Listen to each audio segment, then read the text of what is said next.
The young Yurgan soldier's pulse quickened as he saluted his superior officer, a gesture meant to honor and respect. To his shock, the officer lunged at him, tackling him to the ground. "Are you insane?" the officer hissed, eyes darting around as the surrounding troops scattered for cover. He counted under his breath for 6 seconds before his tense posture relaxed. "I think we're fine, but in the future, no salutes." "What?" "Why?" the young soldier blurted out, still grappling with the sudden assault. It was his first deployment, and he hadn't yet learned not to question orders. The briefings had painted a rosy picture of their campaign, claiming that half the planet was already under Yurgan technocracy control, with the other half teetering on the brink of surrender. It was supposed to be a walk in the park, practically a paid vacation. "Human snipers," the officer growled, rising to his feet and brushing the dirt from his orange and black striped fur. "I should be back home enjoying my downtime, but instead, I'm stuck here dodging bullets from apes who are too cowardly to meet us in real combat." The Yurgan were descendants of a tiger-like creature that had evolved on a semi-tropical death world. Their expansion into space and subsequent colonization of the other planets in their system had gone unopposed. Minor skirmishes with other species had been easily won, thanks to the Yurgan's superior technology and military might. But everything changed when they encountered humans. The humans, for reasons unclear, were fiercely protective of the Ginter, a peaceful, herbivorous species.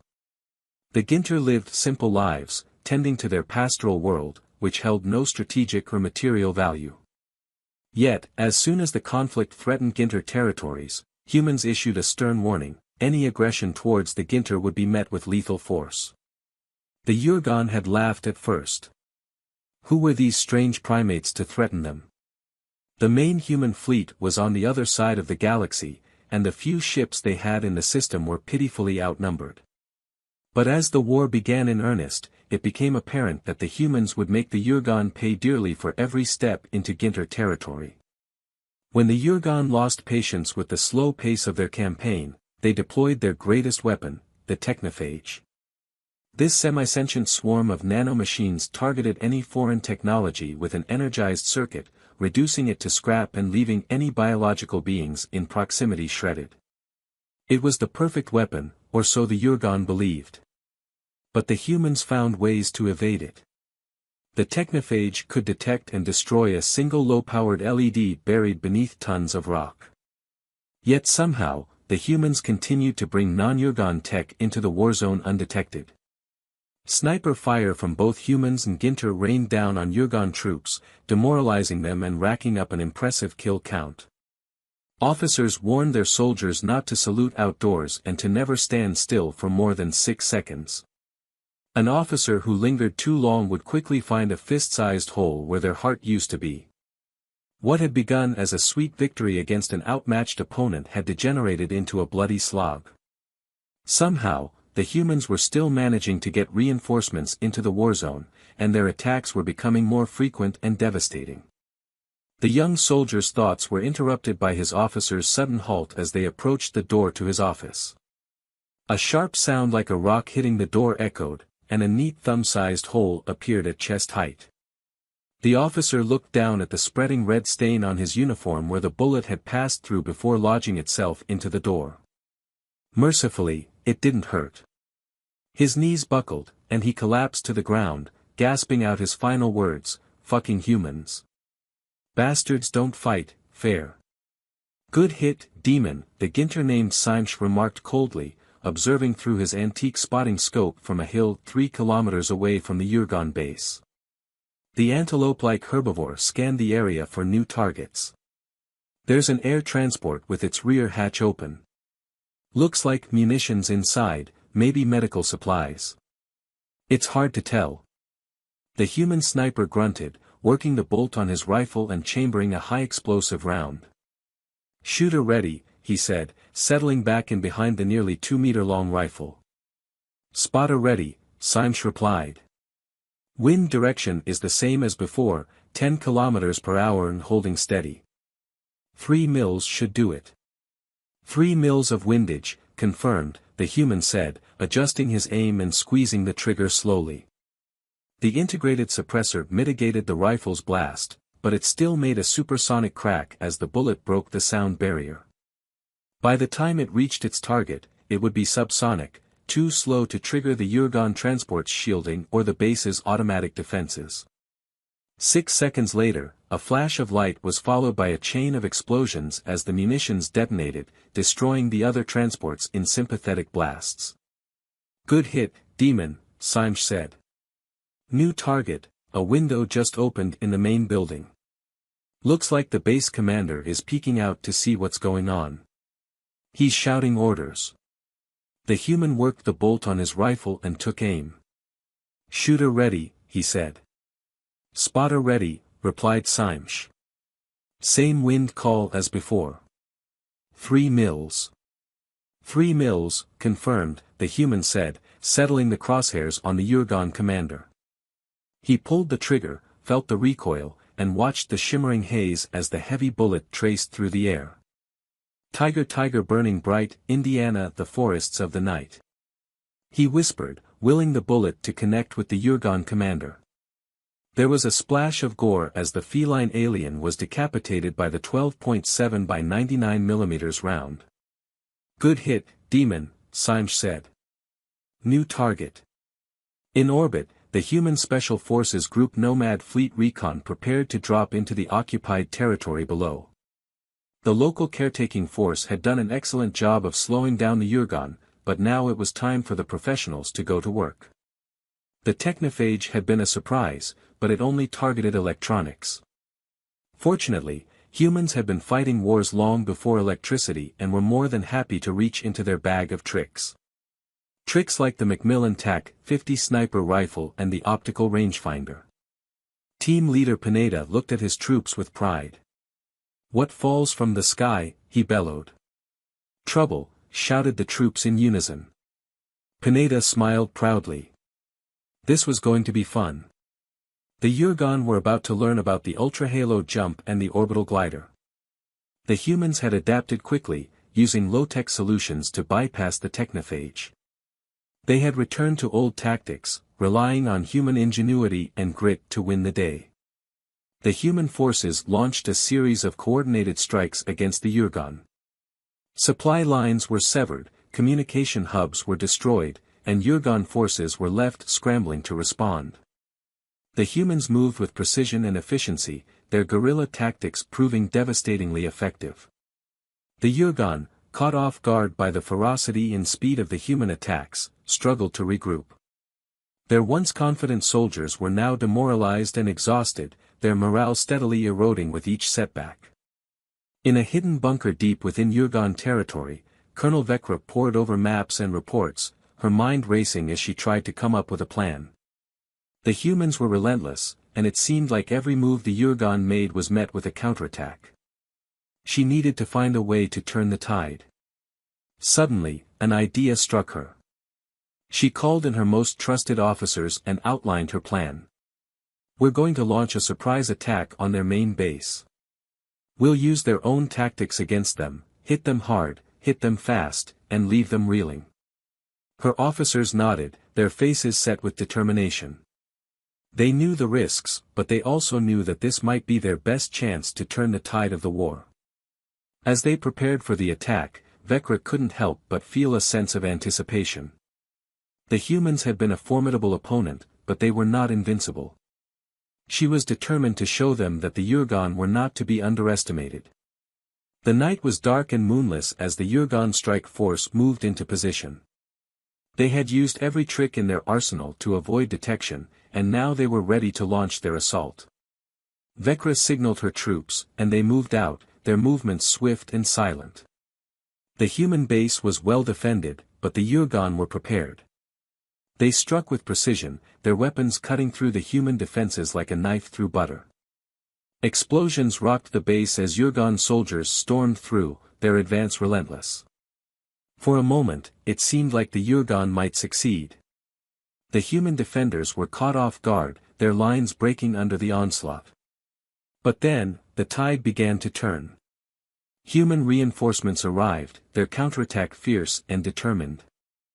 Vekra fought with everything she had, but she could see the writing on the wall. The humans were too well prepared, their resolve unshakable. As the battle raged on, she knew that they had underestimated their enemy once again. With a heavy heart, she ordered a retreat. The Yurgon soldiers fell back, their once confident advance now a desperate flight. Vecra knew that they had lost this battle, but she was not ready to give up. There had to be a way to defeat the humans. As she regrouped with her remaining forces, she vowed to find a way to turn the tide. The war was far from over, and she was determined to see the Yurgon emerge victorious. The humans had proven to be a formidable opponent, but they had not seen the last of the Yurgon. The battle for the Ginter world would continue, each side vying for control, each determined to outlast the other. The humans had shown that they were not to be underestimated, but the Yurgon were not ready to back down. The fight for the Ginter world was far from over, and both sides knew that only one would emerge victorious. As the Yurgon forces regrouped, Colonel Vecra began to consider new strategies. She knew that they needed to adapt if they were going to stand a chance against the humans. The old ways of warfare were proving ineffective, and it was time to think outside the box. She called a meeting with her top advisors and strategists, determined to find a new approach. "We need to change our tactics," she said, her voice firm. "The humans are using guerrilla warfare against us, and it's working. We need to find a way to counter their tactics and turn the tables on them." One of her advisors, a seasoned strategist named Yarrick, spoke up. "We need to use their own tactics against them," he suggested. "We need to be unpredictable, hit them where they least expect it, and use the environment to our advantage." Vecra nodded thoughtfully. "Agreed. We need to be more flexible, more adaptive.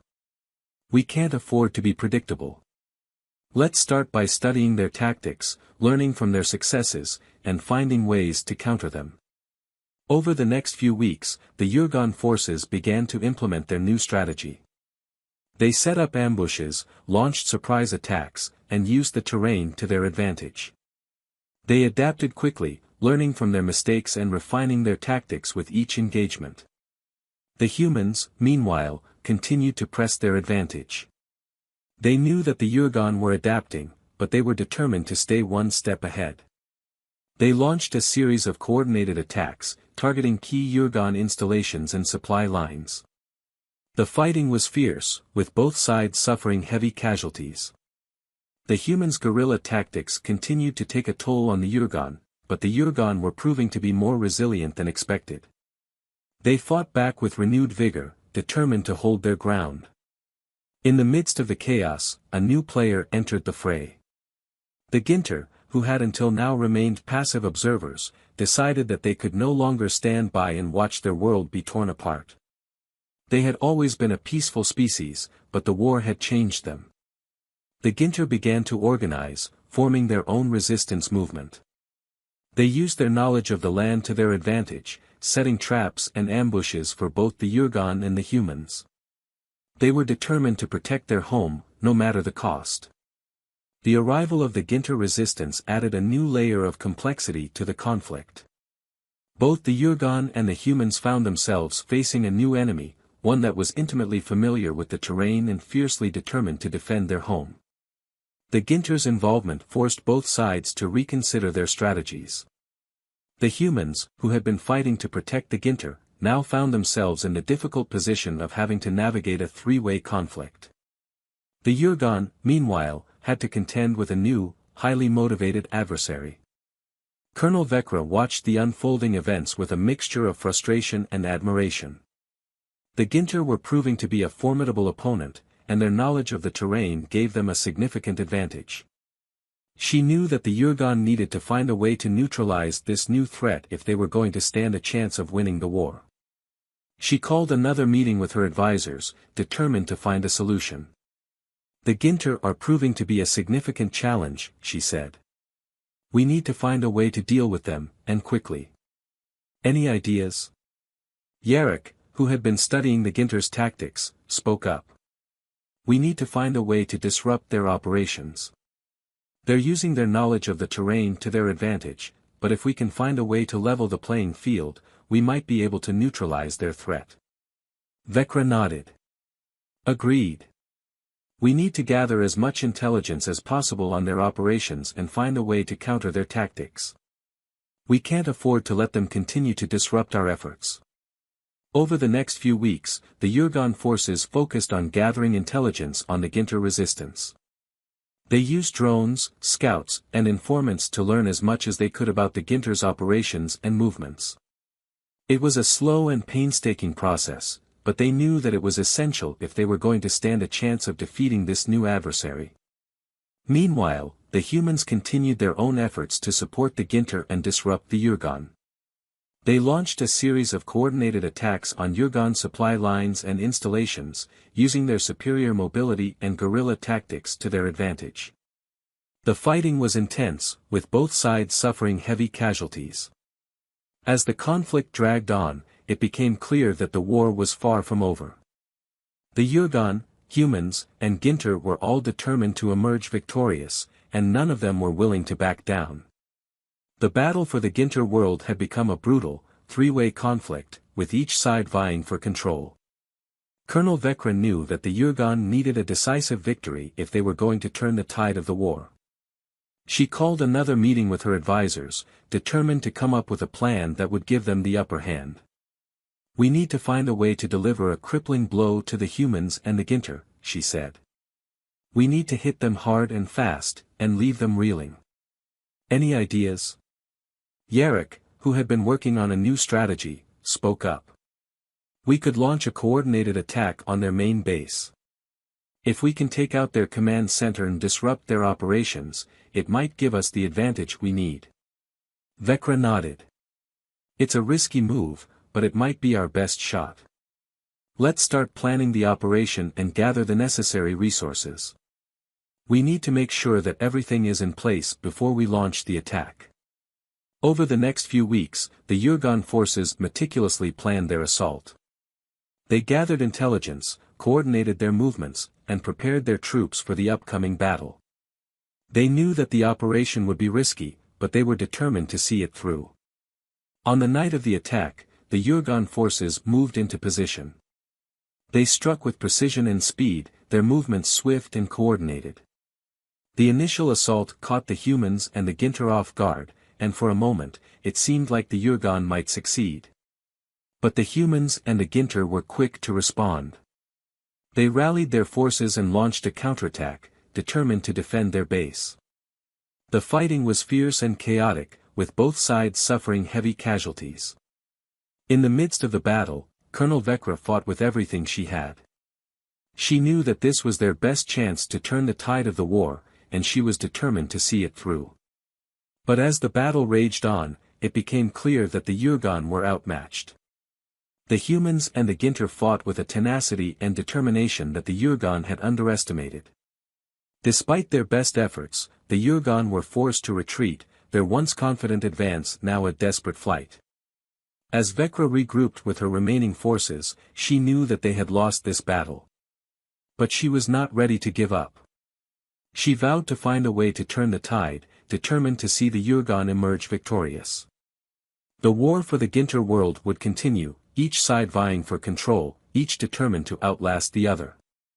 The humans and the Ginter had shown that they were not to be underestimated, but the Yurgon were not ready to back down. The fight for the Ginter world was far from over, and both sides knew that only one would emerge victorious.